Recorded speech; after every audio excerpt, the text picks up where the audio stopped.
Hey there people, it's Grindfest once again and I hope you're all having a nice day. Today we'll talk about Stronghold Warlords. Stronghold Warlords is the latest installment of the long-running castle simulator games by Firefly Studios. They have chosen an eastern setting this time around where you will take control of civilizations like the Chinese, the Japanese, the Mongols and the Vietnamese. You will be able to train various units from these civilizations, such as the ninja, samurai and the warrior monk. I must say, the setting is a nice change for armies because Japanese and Mongolians have pretty cool units to control.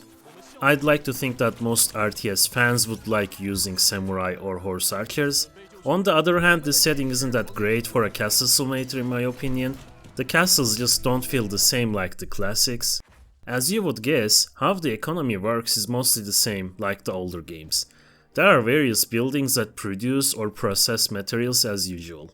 They've added some new materials and food like gunpowder, silk, tea and rice, and a house quality system that affects your popularity, but overall you won't have much trouble adapting to the new buildings. For the uninitiated, Stronghold has always had many economy buildings. You get the raw materials like wood and iron, and you can make spears, maces, swords, bows, crossbows and more out of them. Or you gather wheat from farms, process them into flour in a mill, and bake them into breads in a bakery. The economy has always had many options, but also has been quite easy to understand. The newest addition to the economy is the Warlord System. There are small forts spread around the map owned by their individual warlords. You can recruit these warlords to your faction, and they can assist your economy or military using a point system. Again, it's an okay change, but to be honest, I'm not blown away by the warlord system. Add in the fact that the maps are quite small from what I've seen, the warlords tighten up your space further, and this holds you back a bit when you wanna build a great stronghold. As for the combat, there are multiple factions and gunpowder units now. Stronghold's own army balance remains like the other games, as in like the swordsman being slow but extremely resistant to archers, keep units are fast and fragile but can be effective in big numbers, cavalry are fast and strong but don't have trample damage and can climb walls, etc. I am not a fan of gunpowder in RTS actually, and while I'm not sure if I want them in a Stronghold game, rocket launchers, flamethrowers, exploding traps and exploding ox carts are pretty cool. Graphics are quite low quality overall for 2021, but they have a nice color scheme. You can spot and distinguish unit and building types in a glance, which is very important for strategy games I must add.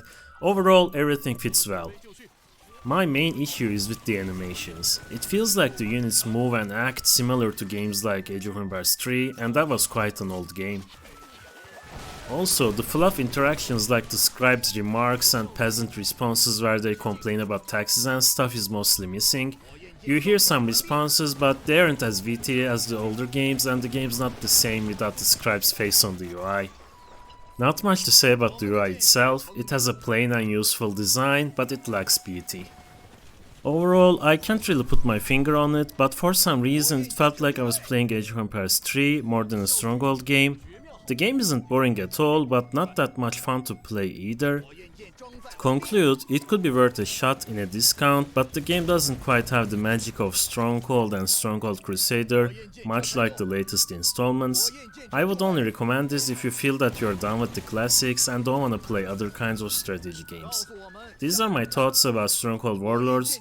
If you've enjoyed this video, please like and subscribe.